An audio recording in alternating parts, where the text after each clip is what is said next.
Welcome to SoulShift, the podcast where deep curiosity, grounded science, and everyday insight come together to spark meaningful transformation. Whether this is your first time listening or you've been with us for a while, we're so glad you're here. I'm Christine, Morgenstern Shin, joined today by my co-host, Allie Anderson. And today we're diving into something deeply human, the longing to be seen, the courage to be known, and how to reconnect with our truth when fear or disconnection gets in the way. Our guest is the radiant and insightful Mya Moon. Mya is a Tantric Priestess and a Somatic energy healer who helps people remember what it feels like to truly be seen and brave enough to fully be known. Her work guides clients from the aches of disconnection to relief of deep trust. She teaches the sacred art of communication, knowing when to say yes, when to say no, and how to speak from the body's truth instead of the mind's fear. Welcome to SoulShift, where modern science, ancient wisdom, and real life align. SoulShift offers a peaceful pause in your week, a gentle reminder that meaningful change doesn't have to be overwhelming. Together, we'll discover practical tools, we'll share authentic conversations, and honor the beautiful complexity of being human. This is your invitation to breathe, to reflect, and to trust the process. Thank you for being here. Let's shift gently together. Mya, thank you so much, and welcome to SoulShift. Thank you so much, Chris. Thanks, Allie. I'm really excited for today's conversation. Same here. We really enjoyed getting to know you from behind the scenes. And, what I saw was that your work invites people into such deep reclaiming of their voice, meaning like they're speaking their truth, their boundaries. And to set the stage for our audience, can you start by telling us, what does intimacy really mean to you?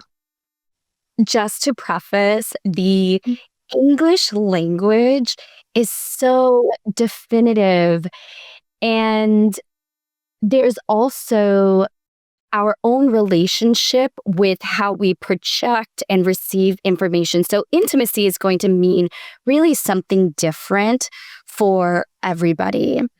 But what intimacy means to me is the ability to be in someone's presence where your nervous system feels so safe and you can relax and breathe in that moment. And it's the point in which you intersect where you both can see each other and feel each other. And there's this, ultimately, what you're saying earlier, it's the ability to actually be seen on a much deeper level. But intimacy can look like many things. So there's intimacy from a mother to her son, and it's that deep, unconditional love. There's intimacy with friendships, like sisterhood. Like, you would just do anything for your sisters, right? And then there's intimacy with lovers, with how you want to engage in that intersection to really receive that sweetness. There's a sweetness to intimacy. But in Tantra and what I teach, there's an intimacy to everything around you. So there's an intimacy to your food. So it's a way of relating and connecting and being able to have that intimacy as a part of the joy in the experience. I love your definition, and I love the lens that you look at intimacy at, and I love that it includes everything and anything. Like, it's not just people, it's not just yourself, it's not your lover, but it sounds like you're pulling in the senses of all the different joys of life, including food. So that's really beautiful. Yeah, I really feel that the way we do one thing is the way that we do everything. I feel like society has been conditioned to compartmentalize. This is how I show up at work professionally. This is how I show up as a father. This is how I show up in these specific scenarios. But what I feel that people are missing is that unconsciously, the essence of who you are is going to come out in everything. And so if we have an intimate relationship with the simplicity of just objects and things in front of us, we're actually going to naturally and organically just be that way with others around us. Wow, Mya, that is such a powerful message and really a unique and fun way to start thinking about how we approach everything in life. That's a wonderful challenge for myself as well. Well, I told you before we got on this call, I was having so much fun looking through your Instagram and looking at all your reels and your stories and your messaging. And one of the things that I heard you speak about was your SAFE framework, which I think was SAFE. I'd love for you to talk into what SAFE means and how that relates deeply to intimacy. Okay, so this totally was channeled, which was so crazy because I'm actually so excited about it. And the SAFE framework is the sacred art of intimacy, and how we connect here is really verbally is a major role in how we connect with people. They're communication tools that are gateways to deeper trust, to feel safety and a deeper way of feeling seen and heard. So the S stands for your sacred yes and your sacred no. And this goes into knowing what your heart's deepest desire is and speaking from that, having no shame around it, but knowing that your desires are pure. Getting rid of thinking that it's selfish, but really just knowing that you get to express that part of yourself and people want to give that to you. And your sacred no, I would find this is probably one of the most challenging things when I work with my clients are boundaries and the eloquence to be able to say no. And no doesn't have to be a end all be all. It can still be a collaborative play. You can still say no from laughter. You can still have the strength of your own autonomy and be respected and received with that, and have your no's actually create an even safer container. I think one of the most profound things for me is when I say no, most people come back to me and say, wow, I actually trust you more because now I know that I can just be me and you have the autonomy to keep yourself safe, and therefore I feel safer with you.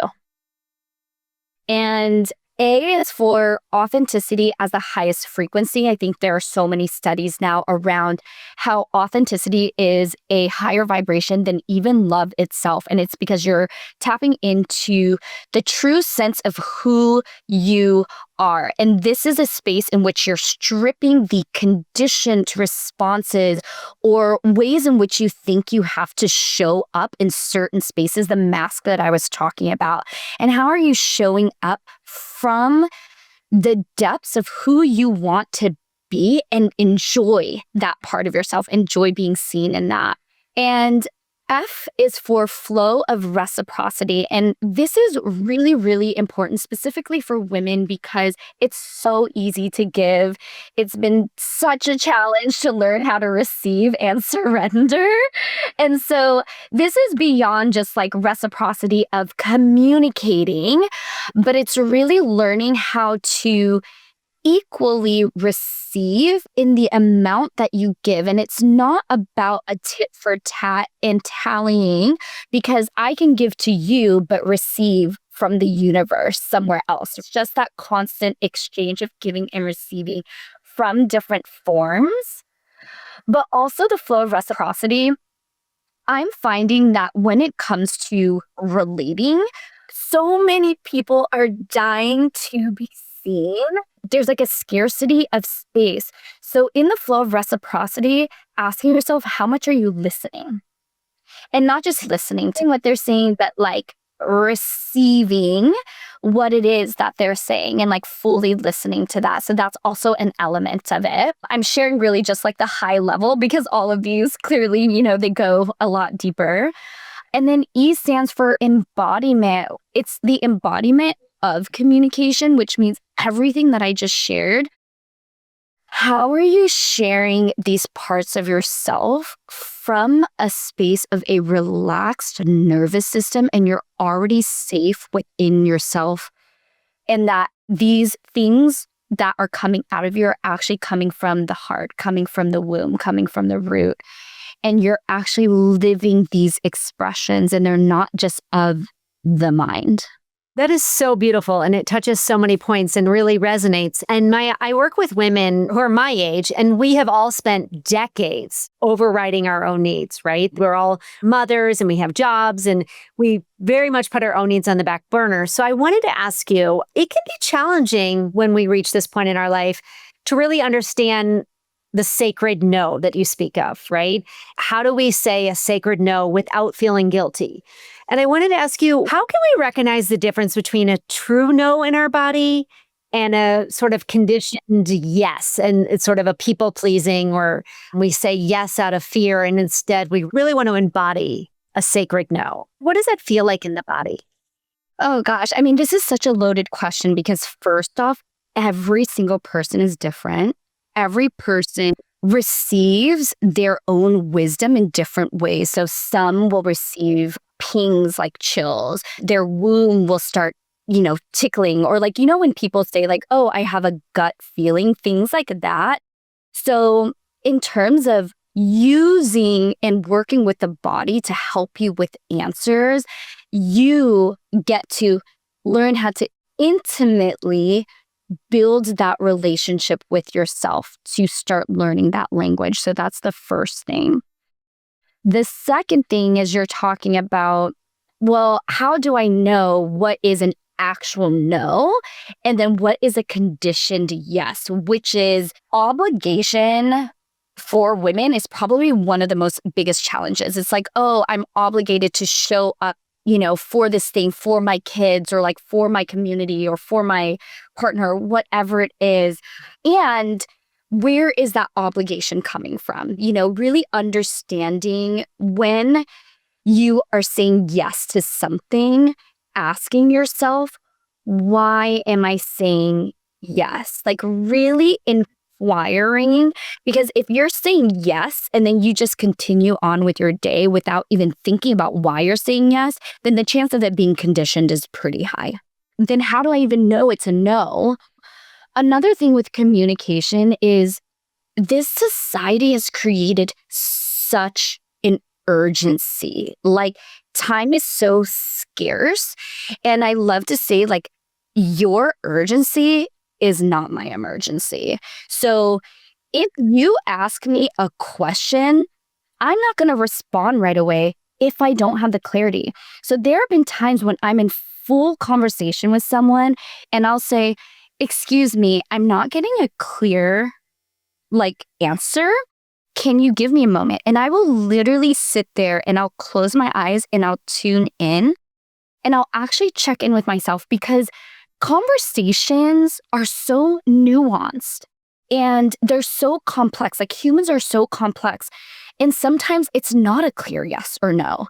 And that's where you get to play in the in-between of negotiating or collaborating a experience, right? Like, I guess my biggest example is someone recently had asked me if they could kiss me. And very, very attractive human. And in my mind, I was like, oh my God, yes.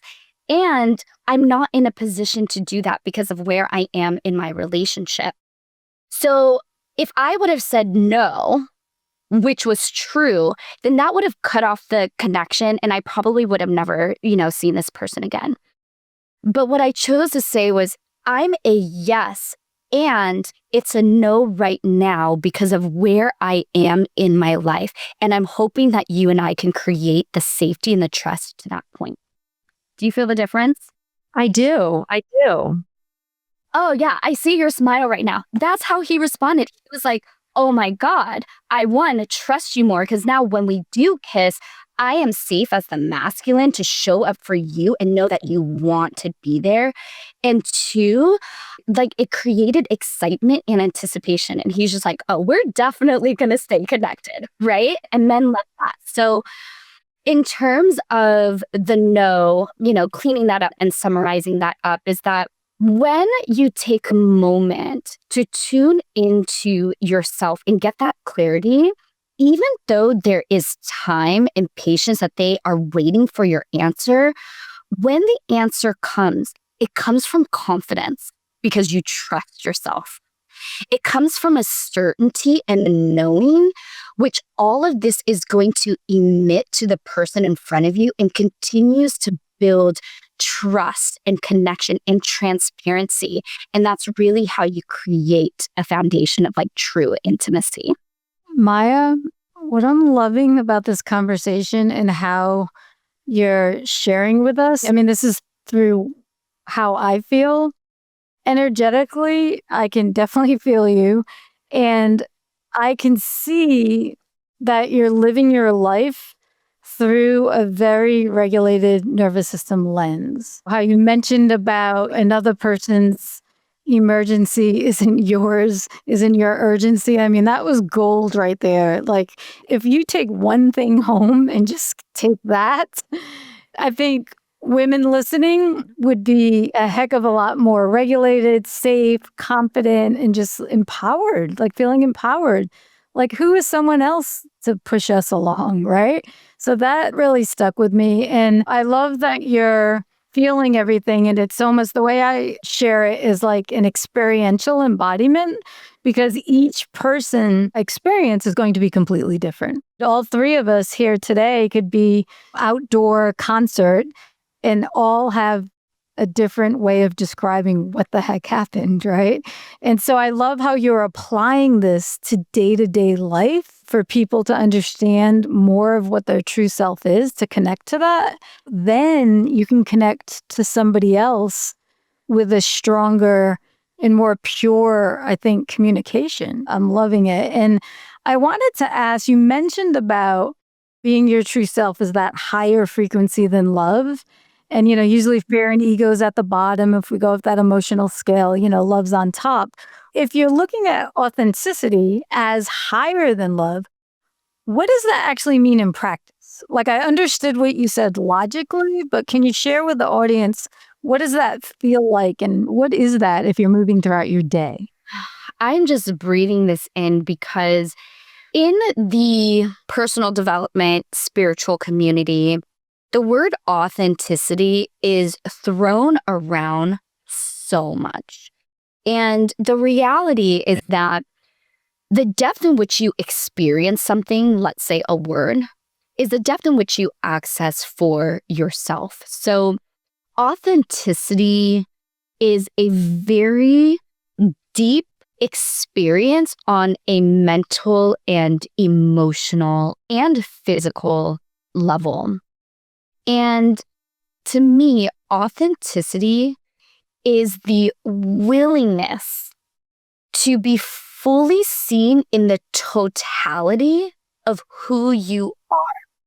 And when I say totality, that means both the light and the dark. So when I say the light, I'm also talking about being able to be proud of your successes, being able to be that light and the star in the room and not worrying about taking up space.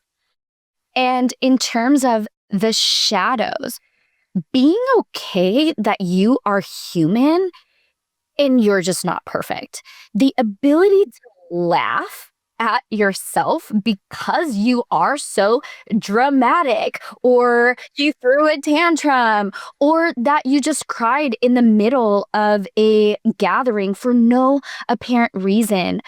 But being able to own those parts of yourself and not adding on other layers of guilt, shame, worrying about how people are going to judge you, worrying about what other people are going to think.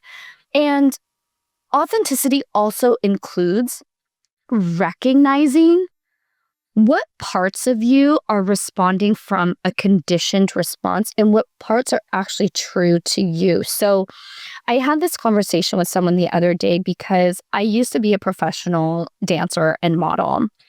And in that realm, at 21, I chose to get a breast augmentation and liposuction. And this is my first time ever saying this out loud. Like, no one even knows this. So this is me.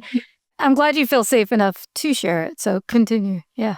That, and also I need to be a role model for authenticity. So here it is to the world.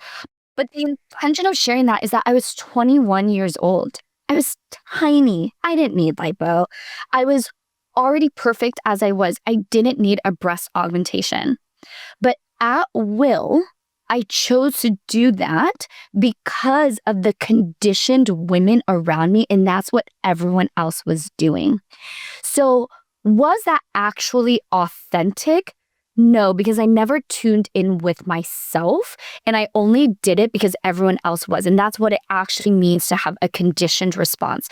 Thinking that you are doing it at will when really you're influenced by the external world versus making decisions from your body's intuition, right? And the last part of authenticity is the ability to bridge the external world and the internal world, and allowing that emergence in how you operate in your internal realm and how you choose to engage with the external realm.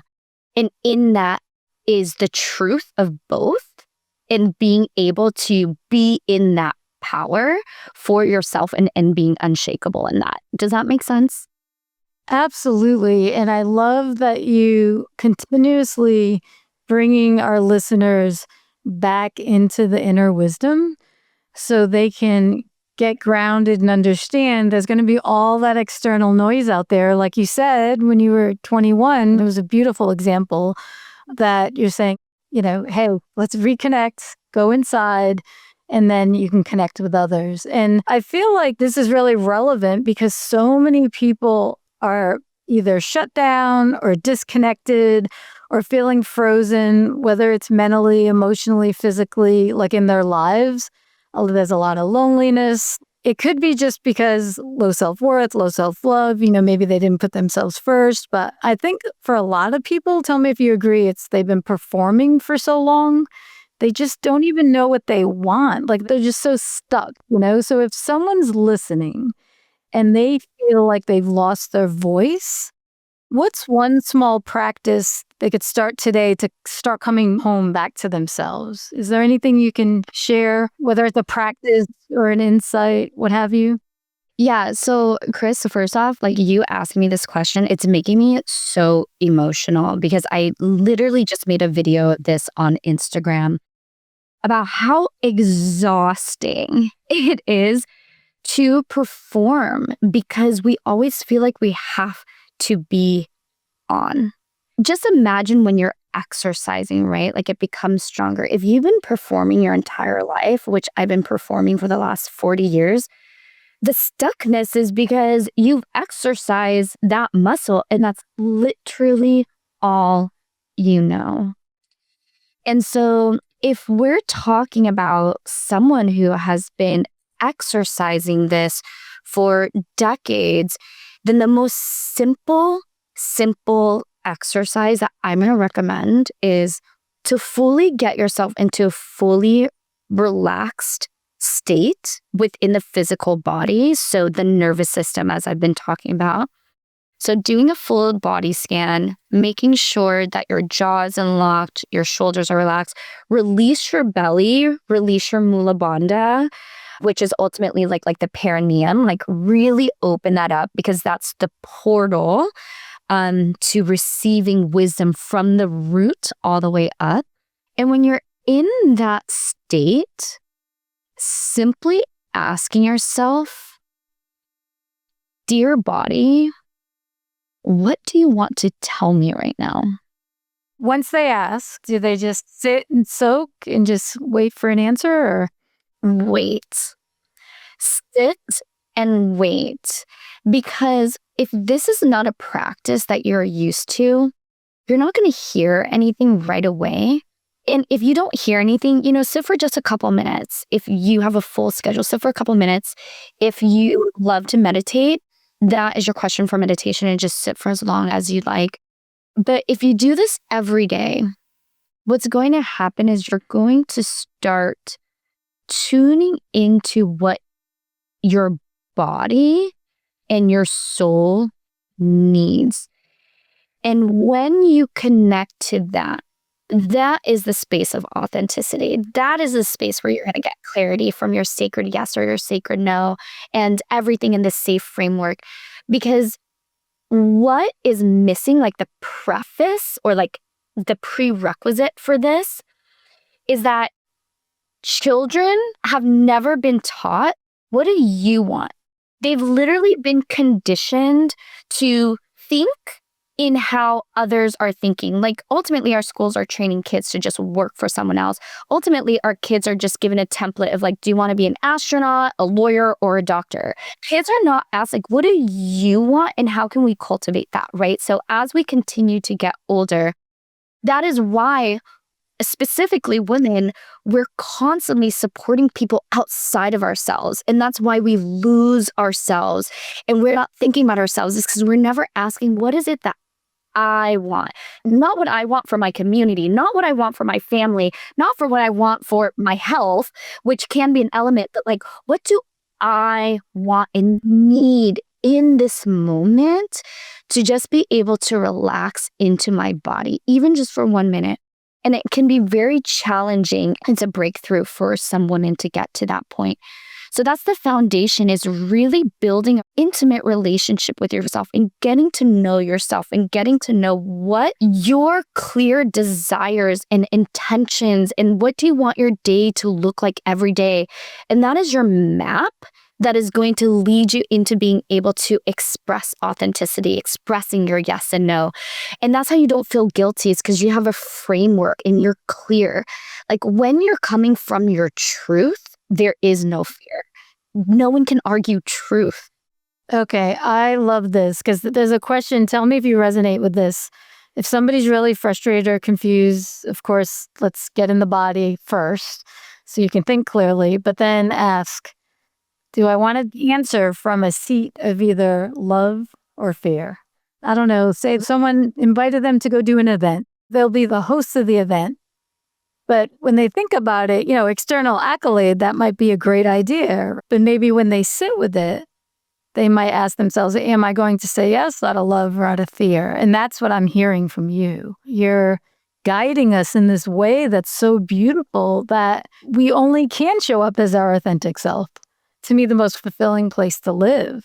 I just love the way you approach how you're working with clients. Thank you. I would love to expand, because what you're saying is yes, but there are more layers than just love and fear, right? But asking yourself, where is this response coming from? And just getting clear with that. And it's okay if a response is coming from fear, because everything is nuanced. Because when there is fear, is it real unsafety fear, or is it fear because you're on the brink of greatness? And you get to decide. So it's really asking yourself, when I'm responding, where is it actually coming from? And leaning into that, because that will be the basis of whether or not you move forward, take a step back, or just surrender and wait for the next answer. Well, I really appreciate it. Thank you for clarifying, because I appreciate how you went another level deeper, that I think it's just really helpful for the audience. And, obviously this work you're doing, you've done it so intimately with your clients, and you've clearly have walked this path yourself, because there's no way you can teach without, right?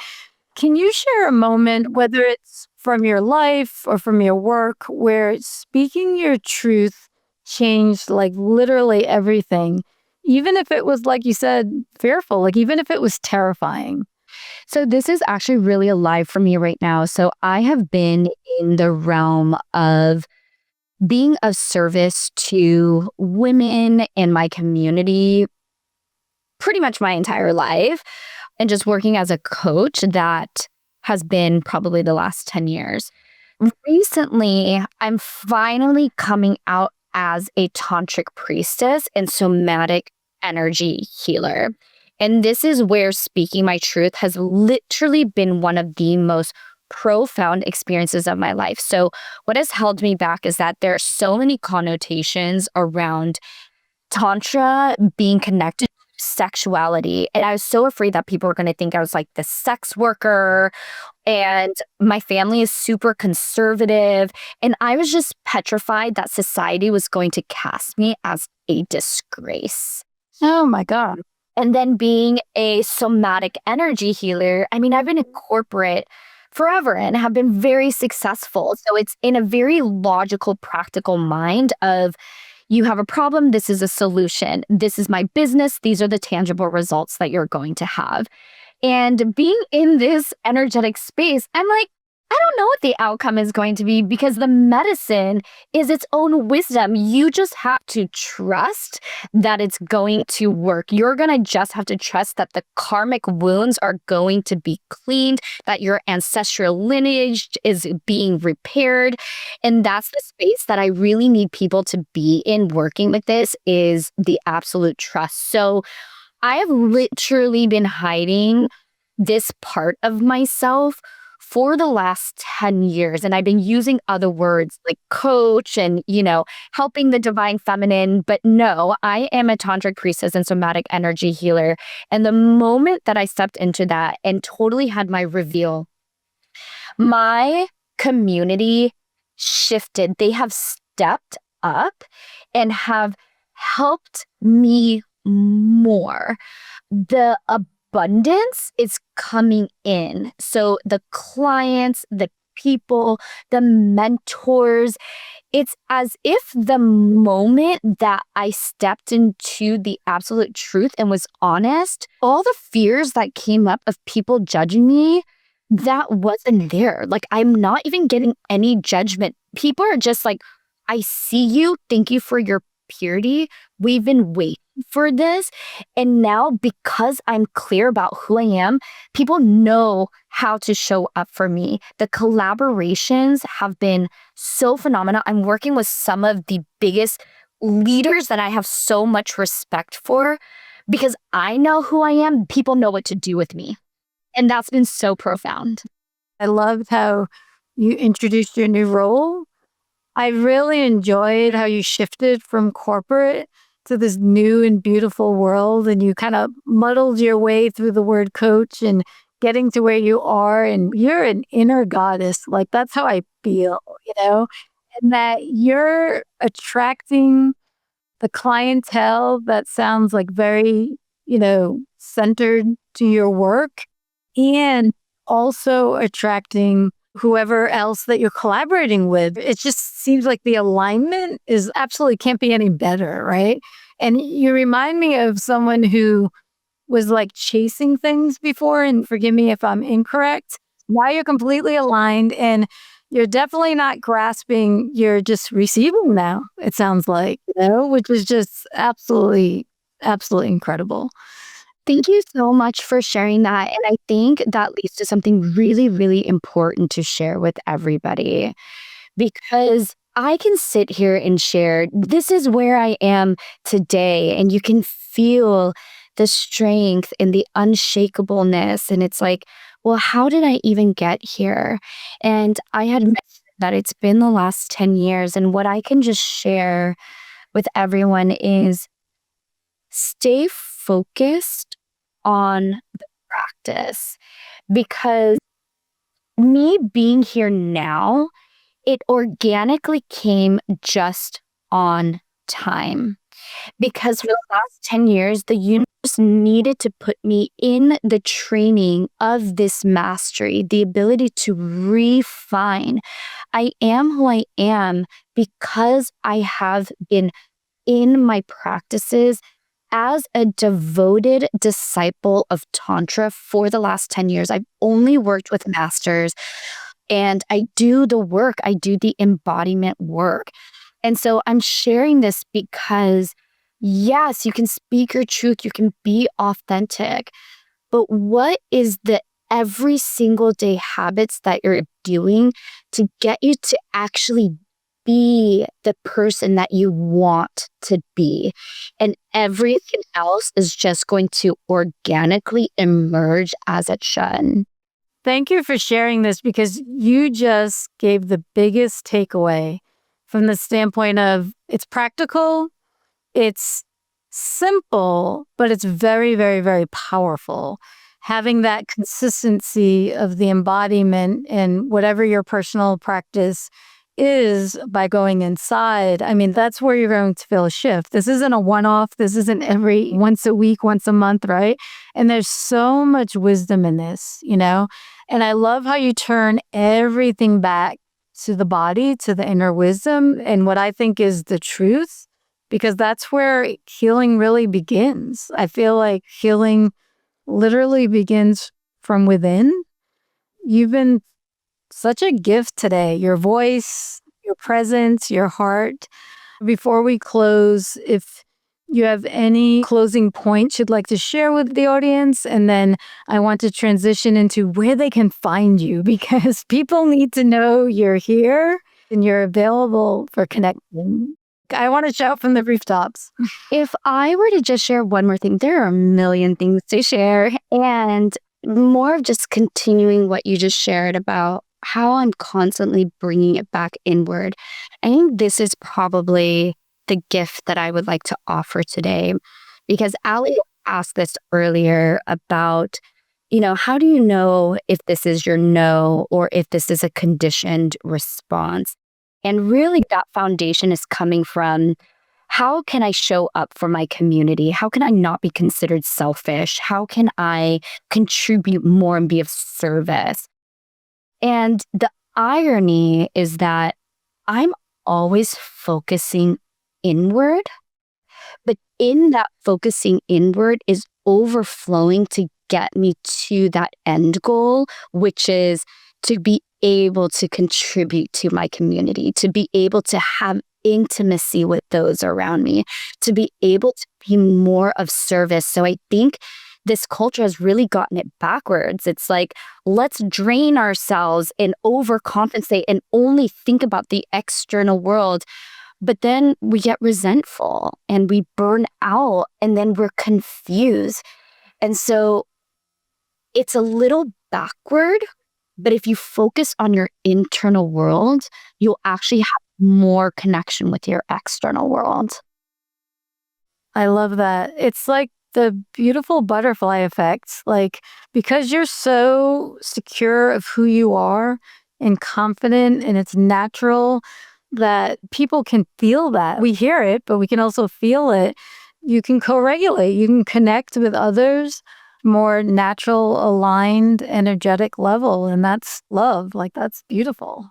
Let's all co-regulate. Let's go. Yeah. Let's co-regulate together. So before we close, Mya, I would love for you to share where people can find you and any resources that you're offering. Yeah. Right now, you can find me on Instagram at Sacred Mya Moon, and I'll have all of my links on there, like my link tree, my blog, all of the other social medias that I am on. And in terms of my gift, as of right now, I have a 100-page document called The Sacred Feminine Codes. And these are 4 codes that can support you through this journey of tapping more into your authentic self, getting to know yourself, being embodied in your sensuality, your creativity, your magnetism.